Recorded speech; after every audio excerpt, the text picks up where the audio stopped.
Halo semuanya, apa kabar? Aku berharap kita semua masih sehat fisik dan psikis. Walaupun kita udah di rumah aja sejak bulan Maret. Dan karena aku bikin video ini di bulan November, berarti udah sekitar 8-9 bulanan. Tapi kita harus tetap semangat beraktivitas karena life goes on. Nah, sebelum kita lanjut ke videonya, aku mau perkenalin diri dulu. Nama aku Stefan, mahasiswa aktif semester 3 Hospitality Pariwisata di Universitas Bunda Mulia.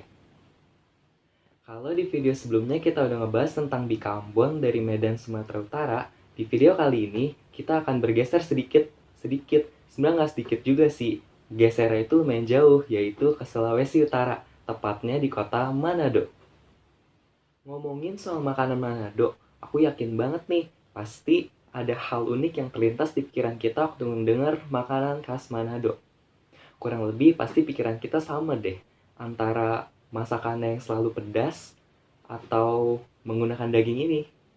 Tapi enggak, di video kali ini kita akan ngebahas tentang makanan khas Manado yang berbeda dari stereotip orang-orang tentang makanan khas Manado, yaitu sup Brenebon. Langsung aja yuk bahas. Mungkin belum banyak yang tahu soal sup Brenebon ini, karena makanan khas Manado yang banyak diketahui orang-orang biasanya adalah bubur Manado atau ikan cakalang. Tapi sup Brenebon ini nggak kalah enak loh, karena sup ini adalah sup kacang merah yang dimasak dengan daging dan sayuran. Nah, menurut aku ini lumayan unik sih, karena biasa kan kita nemuin kacang merah itu dijadiin dessert ya. Biasanya itu es kacang merah yang rasanya manis. Tapi kali ini dimasak dengan sup yang rasanya gurih. Jadi menurut aku ini lumayan unik dan pantas dicoba. Nah, nama Brandebon ini berasal dari bahasa Belanda, yaitu ini. Tapi dibacanya bukan brain bone soup ya, melainkan Plaine Bonen Soup. Nah, pastinya ini ada artinya dong. Dalam bahasa Belanda, Plaine artinya adalah coklat. Lalu Bonen artinya adalah kacang polong. Dan sup yang sama dengan bahasa Indonesia yaitu sup. Tapi artinya bukan kacang polong yang berwarna coklat. Dalam bahasa Belanda, apabila Plaine dan Bonen digabungkan, artinya adalah kacang merah. Dan seperti kita semua tahu, Plaine Bonen ini susah banget disebut. Makanya disesuaikan dengan lidah kita yang lokal menjadi Brenebon. Oh iya, tambahan, sup ini walaupun rasanya gurih, sering dijadikan makanan penutup oleh orang-orang Manado. Kenapa? Karena porsi penyajiannya itu relatif sedikit, sehingga sangat cocok dijadikan makanan penutup. Nah, untuk bisa menemukan sup Brenebon ini, kita bisa mencarinya di restoran khas Manado ya. Ada satu restoran khas Manado yang aku tahu, letaknya ada di sekitar kita, yaitu ada di salah satu mall di daerah Pluit.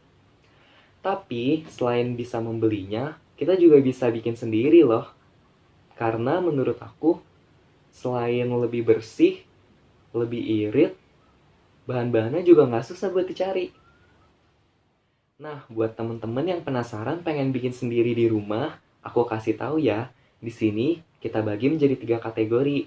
Yang pertama adalah bahan-bahan isian, yang kedua adalah bumbu-bumbu, dan yang ketiga adalah rempah-rempah. Nah, untuk bahan-bahan isiannya, yang pertama adalah daging. Daging ini boleh dipilih ya antara ayam, sapi, ataupun babi, sesuai selera aja. Lalu pastinya ada kacang merah. Lalu ada air, seledri, dan yang terakhir adalah wortel dan tomat. Tapi wortel dan tomat ini opsional ya, terserah mau dipakai atau enggak. Lalu kategori selanjutnya adalah bumbu-bumbu.